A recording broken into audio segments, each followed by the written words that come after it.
Bab 11. Akhiri penundaan. Untuk memulai, mulailah. William Wordsworth. Hashtag 5 second rule merupakan senjata yang sangat ampuh di dalam perjuangan melawan penundaan. Sebelum kita menggali tentang cara menggunakan peraturan ini, kita harus menetapkan apa yang dimaksud dengan penundaan, apa yang termasuk penundaan, dan apa yang bukan.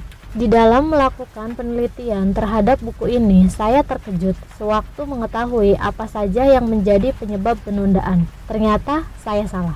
Saya juga terkejut mengetahui bahwa ternyata ada dua jenis penundaan. Penundaan destruktif yang terjadi ketika Anda menghindar dari tugas-tugas yang harus Anda selesaikan, dan penundaan produktif yang merupakan bagian penting dari setiap proses kreatif. Mari kita mulai dengan jenis yang baik. Penundaan produktif. Jika Anda sedang mengerjakan sebuah proyek kreatif atau ide inovatif, riset menunjukkan bahwa penundaan bukan saja baik, melainkan juga penting.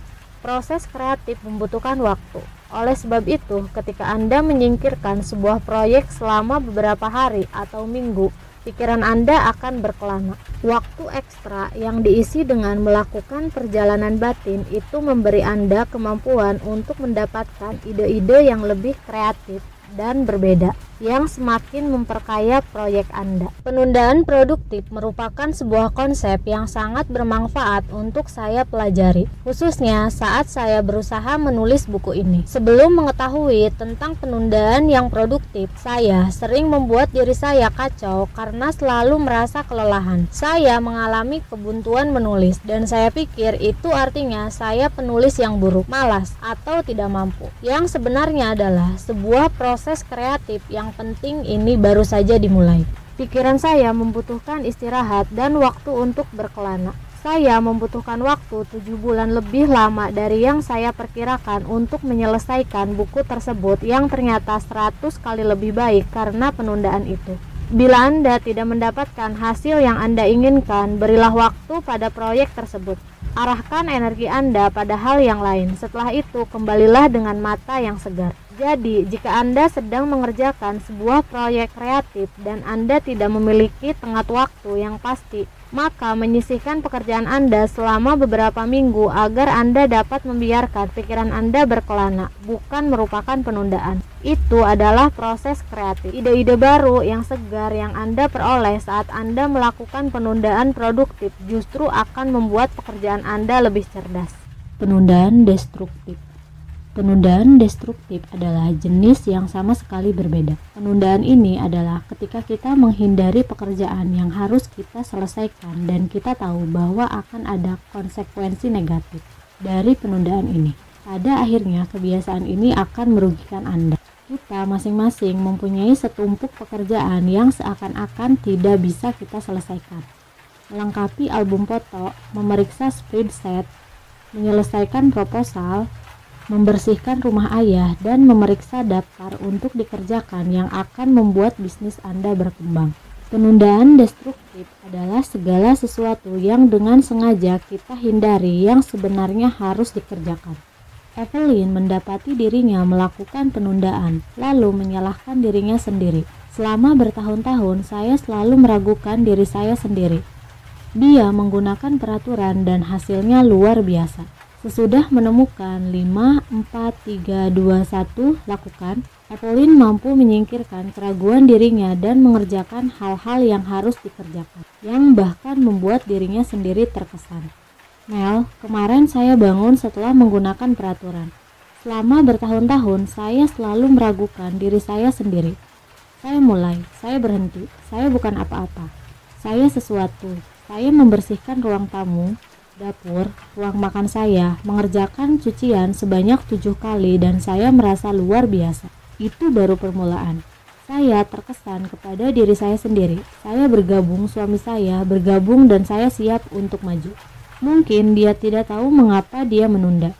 Banyak di antara kita yang tidak tahu. Selama ini semua orang percaya bahwa penundaan berarti kemampuan yang buruk dalam pengelolaan waktu, kurangnya kemauan, atau kurangnya disiplin diri. Ya, ternyata kita salah. Penundaan sama sekali bukan bentuk kemalasan. Penundaan adalah mekanisme penanganan stres. Penundaan dan kaitannya dengan stres. Timothy Pisil, profesor psikologi dari Universitas Carleton, sudah melakukan penelitian terhadap penundaan selama lebih dari 19 tahun. Dr. Pisil menemukan bahwa hal utama yang mendorong dilakukannya penundaan bukan menghindari pekerjaan, melainkan menghindari stres. Penundaan adalah suatu keinginan bawah sadar untuk merasa baik saat ini juga, sehingga Anda bisa merasakan sedikit kelepasan dari stres. Kesalahan umum yang kita semua lakukan adalah menyangka bahwa orang dengan sengaja memilih untuk melakukan penundaan. Sebenarnya, sebagian besar orang yang berjuang melawan penundaan mengatakan kepada peneliti bahwa mereka merasa seperti tidak mempunyai kendali atas penundaan itu. Dan mereka benar, karena mereka tidak mengerti alasan yang sebenarnya mengapa mereka menunda. Kita melakukan penundaan karena merasa stres. Ini petunjuknya.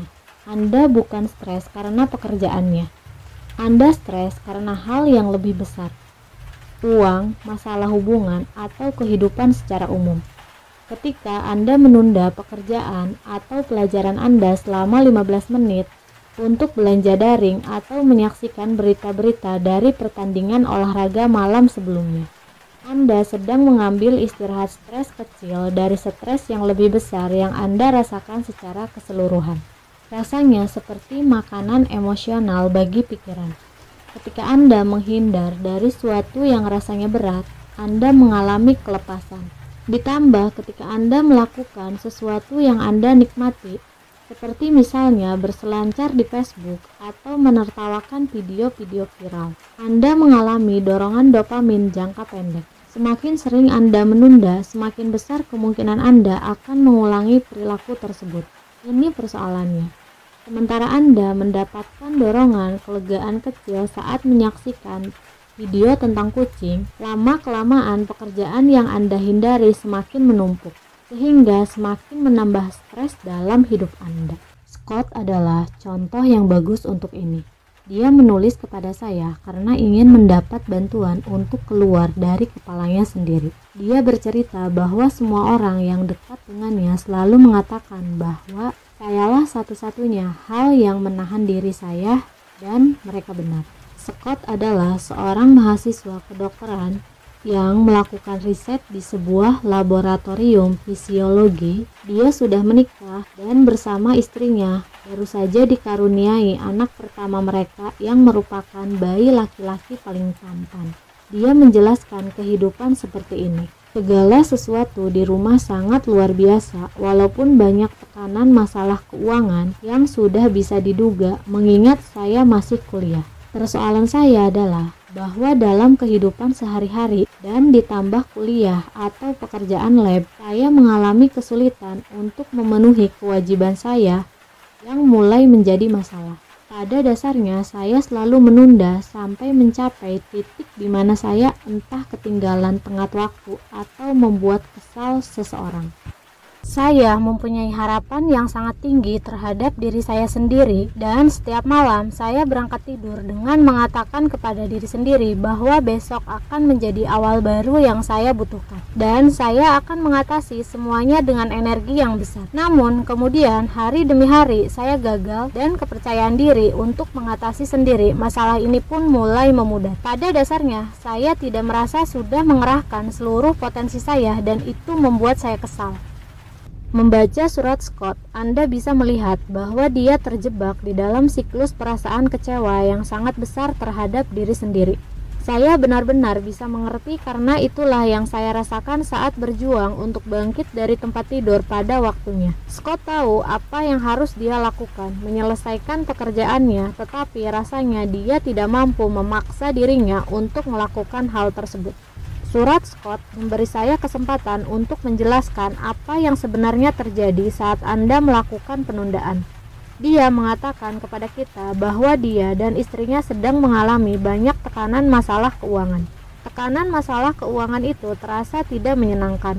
Hal itu jugalah yang menjelaskan alasan dia menunda untuk mendapatkan kelepasan sementara dari tekanan keuangan. Ingat bahwa pada saat kita mengganti tugas yang sulit dengan melakukan sesuatu yang lebih mudah, kita mendapatkan dorongan suasana hati sementara dan merasa memegang kendali. Lantas bagaimana dia bisa menghentikan hal ini? Beruntung ada 3 langkah mudah yang didukung oleh riset dan hashtag 5 second rule akan membantu Anda 5, 4, 3, 2, 1 untuk melakukannya. Apakah Anda menghindari pekerjaan seperti Scott, membersihkan seperti Evelyn, atau berlatih seperti Ed Giloso? Setiap saat Anda dapat menggunakan peraturan untuk mengalahkan penundaan. Giloso, Edmel Robin menyaksikan Anda memberikan ceramah minggu ini di LTN 54321. Sejak itu saya berlatih setiap hari. Maafkan diri Anda. Hal pertama yang dikatakan oleh hasil riset kepada kita, Anda harus memaafkan diri Anda karena melakukan penundaan. Yang benar, ini bukan kumbaya. Ini ilmu pengetahuan. Ingat, ahli kita dari Universitas Carleton, Dr. Fischel, menjadi salah satu penulis esai tentang bagaimana mahasiswa yang memaafkan diri mereka sendiri karena penundaan kecil kemungkinan akan melakukan penundaan pada ujian mereka berikutnya. Kedengarannya bodoh, tetapi bagian dari persoalan yang sudah diungkap oleh psikolog adalah bahwa orang-orang yang biasa menunda bersikap sangat keras terhadap diri mereka sendiri. Rizky menyadari bahwa setelah dia mampu memaafkan dirinya sendiri, kehidupannya menjadi berubah. Rizky, The 5 Second Rule. Saksikan Edmel Robin, hidup Anda akan berubah. Anda tidak akan lagi menyesali diri Anda seperti saya dulu. Raihlah tujuan Anda, wujudkan mimpi Anda. Alih-alih menyerang dirinya sendiri, dia tidak lagi menunda. Luar biasa, mungkin Anda juga bisa terhubung dengan Rian, yang menulis kepada saya tentang berada pada tahap-tahap awal memulai sebuah bisnis baru. Dia berkata bahwa meski sangat menginginkan perusahaan ini berhasil, saya heran betapa sulitnya memaksa diri saya untuk mencurahkan waktu untuk perusahaan. Dan akhirnya melakukan karena perasaan takut gagal. Rian, baru saja menyaksikan ceramah TED Anda. Naluri saya mendorong saya untuk mencari dan menghubungi Anda. Maka saya melakukannya. Saya sedang berada pada tahap-tahap awal memulai bisnis yang berkaitan dengan sebuah produk baru. Dan sedang mencari pengakuan di internet bahwa saya melakukan hal yang benar dengan mengerjakan hal yang ingin saya kerjakan. Saya bukan orang kaya, jadi walaupun sangat menginginkan bisnis ini berhasil, saya heran betapa sulitnya memaksa diri saya untuk mencurahkan dan akhirnya melakukannya karena perasaan takut gagal. Ceramah Anda jelas memotivasi saya, dan menang atau kalah, paling tidak saya melakukan sesuatu. Terima kasih karena melakukan apa yang Anda lakukan. Kami merasa bersyukur. Saya suka dengan kalimatnya pada bagian akhir. Menang atau kalah, paling tidak saya melakukan sesuatu. Dibutuhkan keberanian yang besar untuk mampu bersikap jujur kepada diri sendiri serta mengakui betapa sulitnya memusatkan perhatian pada apa yang ingin Anda lakukan. Contoh lain yang bagus adalah mahasiswa kedokteran kita di lab. Scott, ingat apa yang dia tulis. Dia berkata bahwa dia mempunyai harapan yang sangat tinggi terhadap diri saya sendiri. Setiap kali melakukan penundaan, dia merasa malu dan bersalah. Perasaan negatif itu kemudian menciptakan stres yang jauh lebih besar pada diri Scott sementara. Kepercayaan dirinya dalam mengatasi persoalan ini sendiri mulai memudar, yang justru membuat dia merasa semakin tertekan dan semakin menunda. Jadi, mari kita terapkan saran ini pada Scott. Langkah nomor 1, hentikan siklus dengan memaafkan diri sendiri. Scott, Anda harus menggunakan waktu 5 detik, 5, 4, 3, 2, 1 untuk memaafkan diri Anda sendiri karena membuat kesal orang lain, ketinggalan dari jadwal, dan tidak bekerja sesuai potensi Anda yang seutuhnya. Bila Anda mampu menyadari bahwa stres Anda akibat masalah keuangan mendorong terjadinya penundaan di lab, sekarang Anda mempunyai kesempatan untuk memaksa diri Anda dan memegang kendali. Namun, Anda ingin memegang kendali agar Anda dapat meraih sasaran Anda. Dan orang yang Anda harapkan sebagai diri Anda sendiri membantu Anda sekarang juga. Hal itu mengarahkan kita ke langkah kedua. Apa yang akan dilakukan oleh Anda masa depan? Izinkan saya untuk memberi penjelasan. Tim Dr. Pisil sudah melakukan banyak riset tentang diri kita sekarang, melawan diri kita masa depan. Diri masa depan kita adalah sosok diri yang kita harapkan. Yang menarik, penelitian membuktikan bahwa ketika Anda bisa menggambarkan Anda masa depan, hal itu memberi Anda objektivitas untuk mendorong diri sendiri pada saat sekarang. Dalam percobaan di mana peneliti menunjukkan kepada orang-orang gambar digital dari mereka yang sudah berumur, lebih besar kemungkinannya mereka akan menabung untuk masa pensiun. Saya rasa itu menjadi penjelasan mengapa papan visi berhasil. Mereka membantu Anda membayangkan Anda masa depan dan merupakan mekanisme yang bagus untuk mengatasi stres yang Anda alami saat ini sebagai diri Anda sekarang. Jadi, Scott, buatlah papan visi atau gambaran batin tentang seperti apa kehidupan Anda ketika semua tekanan perkuliahan sudah selesai dan Anda sudah menjadi Profesor Scott. Pada saat Anda merasa diri Anda melakukan penundaan, tanyalah kepada diri Anda sendiri, apa yang akan dilakukan oleh Profesor Scott? Hal ini mengarahkan kita ke langkah ketiga. Mulailah dengan hashtag 5 second rule. Akhirnya, setelah Anda mengetahui sumber penundaan, nasihat favorit Dr. Pisil adalah mulai saja. Dia bukan satu-satunya yang berbicara tentang pentingnya memulai. Salah satu cara paling ampuh untuk menciptakan kebiasaan baru menurut para peneliti adalah dengan menciptakan ritual memulai. Tidak ada ritual memulai yang lebih baik dari hashtag 5 second rule. Sekarang setelah saya mengerti sisi ilmiah dari semua ini, saya dapat menjelaskan mengapa mulai saja berhasil. Bila penundaan adalah sebuah kebiasaan, maka Anda harus mengganti pola perilaku yang buruk itu, penghindaran, dengan perilaku positif yang baru memulai. Begitu Anda merasa diri Anda ragu, mengerjakan tugas yang lebih mudah, atau menghindari pekerjaan yang sulit, gunakanlah peraturan 5, 4, 3, 2, 1. Kemudian dorong diri Anda untuk mulai mengerjakan hal penting yang harus Anda kerjakan. Memulai membawa kita kembali kepada insinyur kita di Cisco dan konsep pusat pengendali. Penundaan membuat Anda merasa seolah-olah Anda tidak memiliki kendali atas diri Anda sendiri. Ketika Anda memaksa diri sendiri dan baru saja mulai, maka Anda memegang kendali atas saat itu serta kehidupan Anda. Daniela merasa berdaya dan mampu ketika mempraktikkan peraturan dan menunjukkan kepada kami bahwa manfaat yang diperoleh dengan mengalahkan penundaan jauh melampaui pekerjaan dan masuk ke wilayah yang lebih penting bagi peningkatan relasi saya dengan diri saya sendiri. Relasi saya dengan diri sendiri semakin membaik. Saya lebih mempercayai diri saya sendiri. Saya merasa berdaya dan mampu. Lakukan sesuatu sekarang juga sudah menjadi mantra saya. Terima kasih, Mel. Sebagaimana sudah saya jelaskan di dalam buku ini, mengerahkan usaha dengan melakukan 5, 4, 3, 2, 1, mengubah personeling dalam pikiran Anda, serta memudahkan prefrontal cortex dalam membantu Anda untuk memulai. Setiap kali Anda menggunakan peraturan, semakin lama akan semakin mudah untuk menghentikan penundaan dan mulai saja. Seperti yang dialami oleh Sai, mengatakan kepada diri sendiri untuk telepon saja, jawab surel, selesaikan pekerjaan bodoh itu, dan memulai adalah rahasia untuk menyelesaikan segala sesuatu yang penting. Sai, yang terhormat, Mel, saya menulis untuk mengucapkan terima kasih. Ini tentang presentasi Anda mengenai ceramah TED. Saya menyaksikan beberapa bulan lalu. Setelah itu, saya terus mengatakan kepada diri sendiri, telepon saja, jawab surel, selesaikan pekerjaan bodoh itu.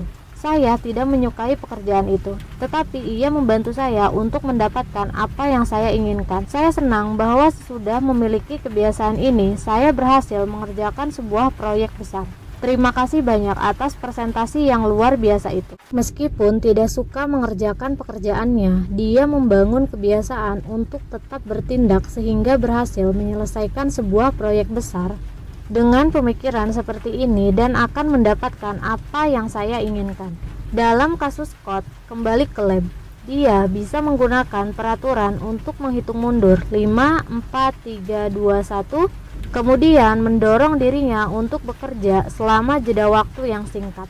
Sekarang sudah mengetahui sumber dari penundaannya, tekanan keuangan. Dia telah memaafkan dirinya, langkah yang sangat penting. Dan begitu dia membayangkan Dr. Scott masa depan, dia dapat mulai menghitung untuk mendapatkan kendali. Pindah ke mejanya dan mulai bekerja.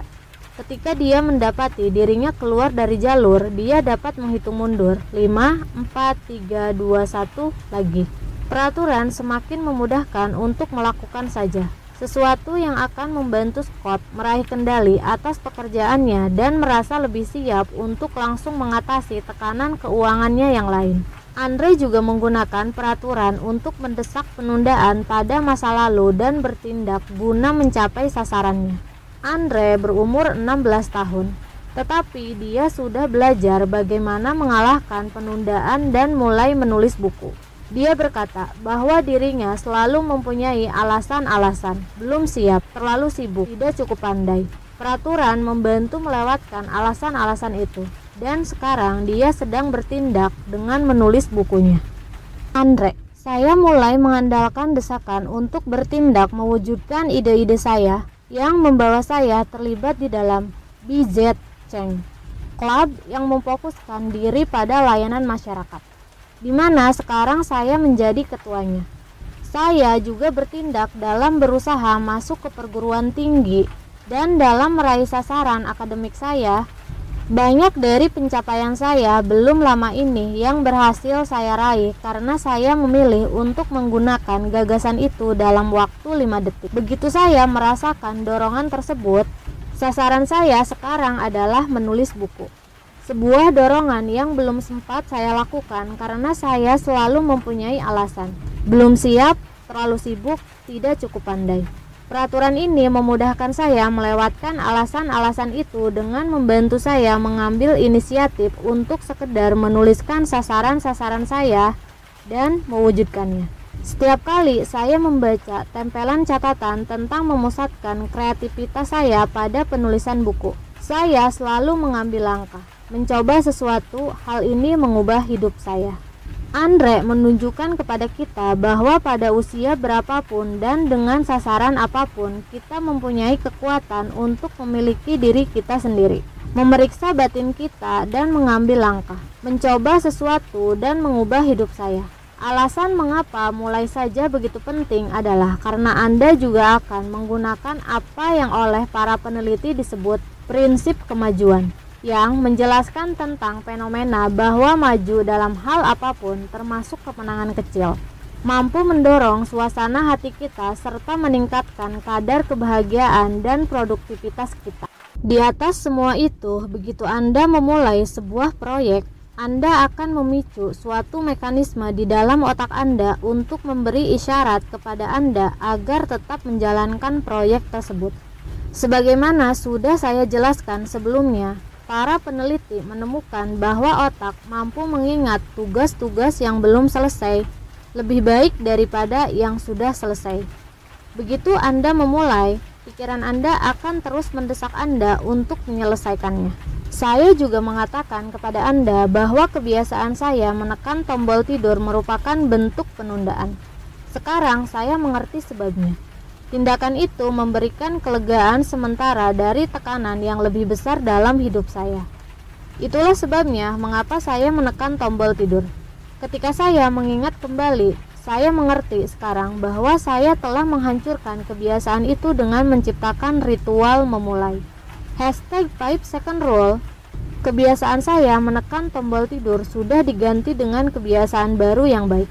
Menghitung 5, 4, 3, 2, 1, kemudian bangkit sendiri dan mengawali hari. 7 tahun kemudian, setiap pagi saya masih menghitung mundur untuk meluncurkan diri saya dari tempat tidur. Jadi, untuk ringkasnya, berikut ini adalah bagaimana Anda dapat menggunakan hashtag 5 second rule dengan cara yang sangat efektif untuk mengalahkan penundaan. Gunakanlah untuk membuat diri Anda mulai. Mulailah dengan langkah kecil. Seranglah apa yang Anda hindari selama 15 menit saja. Setelah itu, istirahat, lalu tontonlah video tentang kucing. Dan menangislah sekeras-kerasnya biar diri Anda beristirahat karena berhasil menyingkirkan berbagai hal. Sampai saat ini, Anda hanyalah manusia. Semua ini masuk akal. Anda makan gajah di dalam ruangan. Segigit demi segigit, apa yang kita pelajari berulang-ulang kali di buku ini adalah bahwa kecuali Anda mengalahkan perasaan yang memicu munculnya kebiasaan buruk Anda dan mendorong diri Anda untuk memulai, Anda tidak akan pernah berubah. Entah Anda akan menemukan jalan atau menemukan alasan.